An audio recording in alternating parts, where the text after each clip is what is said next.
feel like I'm supposed to do this first. How you get it in there? Is it going in there?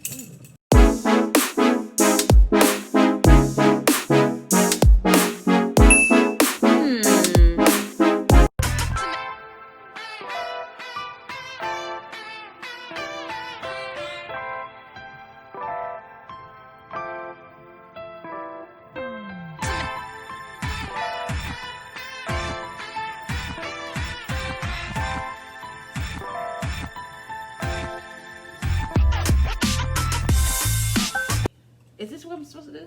I don't know. I always get the screw tops.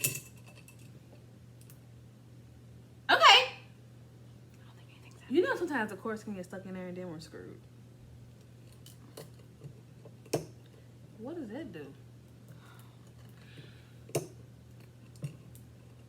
Look. Is it going deep?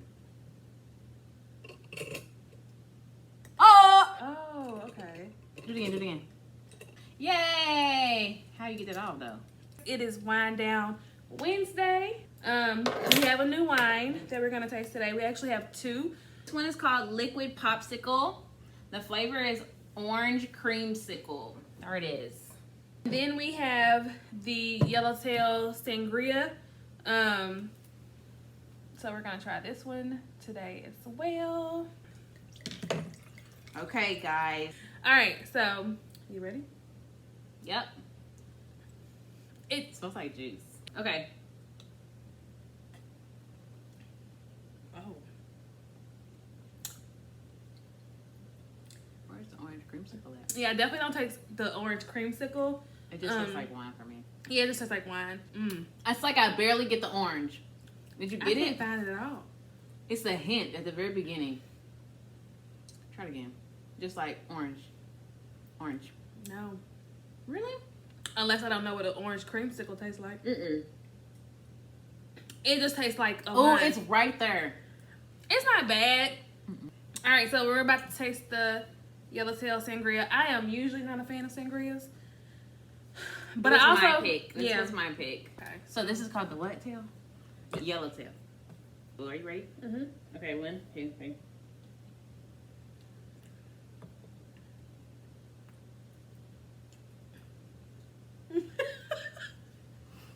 Let me do it again. So what do you think? You guys probably saw my first reaction. I definitely didn't even see my first reaction. I wasn't looking.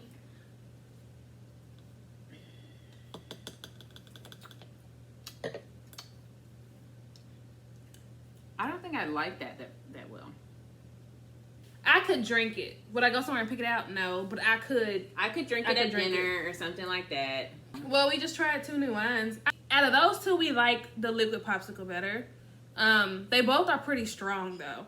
So today the topic for the Wine Down Wednesdays is how do teachers feel about coming back to in-person classes? Woo, woo, woo, woo. Now, of course, we're not like the voice for all teachers. We are teachers, so it is, you know, an important perspective. You know what I mean? So we're affected, of course, by all this corona virtual school junk, pros and some cons about virtual learning. But of course, I'm Shalia. And I'm Brittany. So our districts are beginning to talk about possibly coming back to in-person soon. So there's been a lot of thoughts going on. You know, we've both been probably personally reflecting on, you know, what do we think is best? How do we feel about it? So we're going to start with some pros to going back in person. The first pro is, for me, I have found it very difficult to like just teach virtually, like actually like get your content across to where the students are understanding it. So being back in the classroom would mean I could teach again, which is what I actually like to do. When I'm teaching online, I don't feel fulfilled. It will feel amazing because I will be able to teach again. I will be able to be in there with my kids and I can build those relationships a little bit more. Another pro about coming back would be that the kids get to see each other. I know that it has been absolutely horrible for them to be at home by themselves, you know, without their classmates. On the news, they were talking about like kids are going through a lot of like depressing situations and like sad situations. low self-esteem, low confidence, those kind of issues. So I know that just being back around other kids would be good for them. Another pro would be that for me would be getting to interact with my coworkers again. Me getting some socialization. I don't really do much since COVID is going on. So going back to work means I get to get out the house. I get to socialize with some adults again. And I miss my coworkers. You know, we all have good relationships pretty much. So unfortunately, those might be the only pros. I'm not sure. I mean, con would obviously be catching COVID.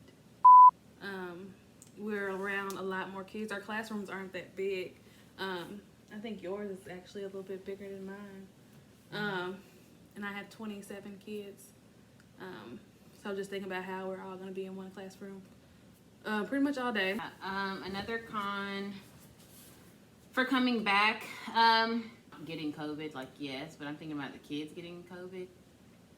I know that our state has been, you know, pretty much increasing in our COVID cases. Our state is going to have a change of attitude. Once the kids start to get sick, it's inevitable that kids get sick. But if they come back, I think we're speeding up that process. So a con would be that the kids could possibly get sick. Now, if one kid gets sick in the class, just think about how that would impact the entire school, the entire class, the family of that student. Like, okay, so that means now you can't come to school. So does that mean now that your parent has to now take off work because they have to care for you? You know, so it's just like, it's a lot of factors that go in to when the child gets sick. And I know for a lot of my students, their grandparents take care of them. And so I think about if one of my students who live with their grandparents catches it. Yeah. Another con would be that school is not going to look like what we think. School is not going to look like what it used to look like, even if they do come back. So I know that a lot of parents are kind of vouching for their kids to come back because they want them to be at school. They want them to be learning their best. Like, everyone wants that. Teachers want that. But school is not going to look the same. So students are going to have to be at their desk all day. They are not going to get to go outside for recess. They are not going to get to go to the lunchroom. They are not going to be able to play with each other. They're not even going to be able to, special area and stuff. They're not going to be able to leave the room and go to gym class. They're not going to be able to share toys. Yeah. You know, so really just think about, I mean, they're going to be asked to wear a mask all day as they sit there. I'm sure that I, as a teacher, am not going to be able to get close to them and help them. And that is one of the biggest cons for me. They're in person with me and I'm not able to help them. I think I'm going to really struggle with that. Yeah, like if I can't give a kid a high five, if I can't pat a kid on the back, if I can't get close to them and help them on their multiplication, like, I'm going to be really stressed if I can't have small group with them because they can't be with other kids. Or that can be depressing in itself, you know, just for the kids and for teachers or whatever. Having to go back, you're in the school building, but it still is totally different from what you're used to.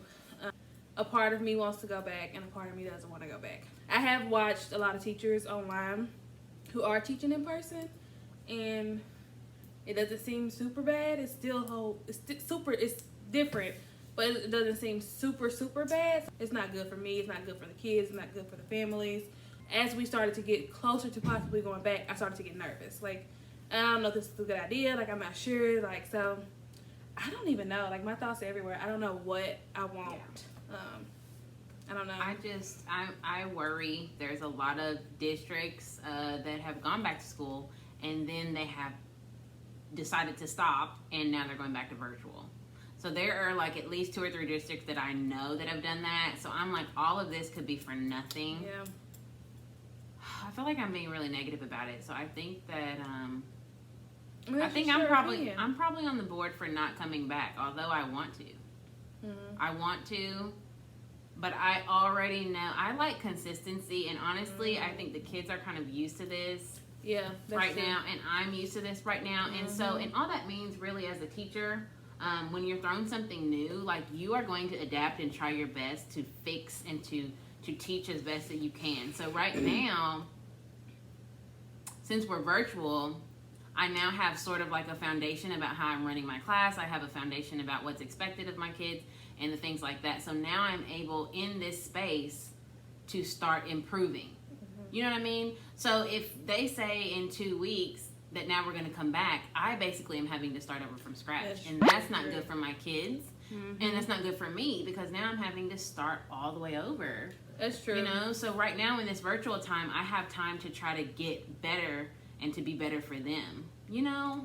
Yeah, plus, like, if we stay virtual, because we've been doing it for so long now, we know what to do, what to expect. Sure. We already know what goes wrong, so we know, like, how to kind of fix it going forward versus having, like you just said, to start all over when we go back in person. Yeah, I mean, it's going to be the first day of school again. But I will say, possibly going back has started to give me more anxiety. So I've had anxiety. Well, that's another thing. Let's talk about that for a minute. Let's go back to if we come back to in person. We're going to have so many teachers that do not feel safe, do not feel comfortable coming back to class. You know, we have teachers have health conditions. You know what I mean? Like, so it's going to be very, very difficult once the district gets those numbers in after that survey or after the poll or whatever they send out that says, hey, we have, 2,000 teachers that are getting ready to leave. I know. That is going to hurt. And so that's part of it, Because we're talking about smaller class sizes, but you're losing teachers. That's right. So how are you going to get smaller class sizes? I do want to look more into what other schools are doing that are back. I'm just curious what's going on in these places. This stuff is crazy. So, this is crazy. That's how we feel. I'm conflicted, and she is a no. I said no, and it's like I'm worried about saying no, but I say no. I think in the long run, it's just gonna all be for nothing. Your reasons for saying no are valid. Like, they make perfect sense. I mean, just imagine. I don't know. I'm just thinking about my little babies coming in there, having their mask, not being able to touch and hug, and all of it. I think that's even worse. I probably wouldn't be able. It's even worse. I probably wouldn't be able to not hug my kids. See, this is why I needed this wind down. So we're just gonna end this here. Those are just our thoughts on returning in person, since we both are potentially going back soon. So, Yellowtail sangria. it's a no. You gotta rate it 1 to 5. 1. 1. Here's why I'll give it. We're gonna find one that she likes.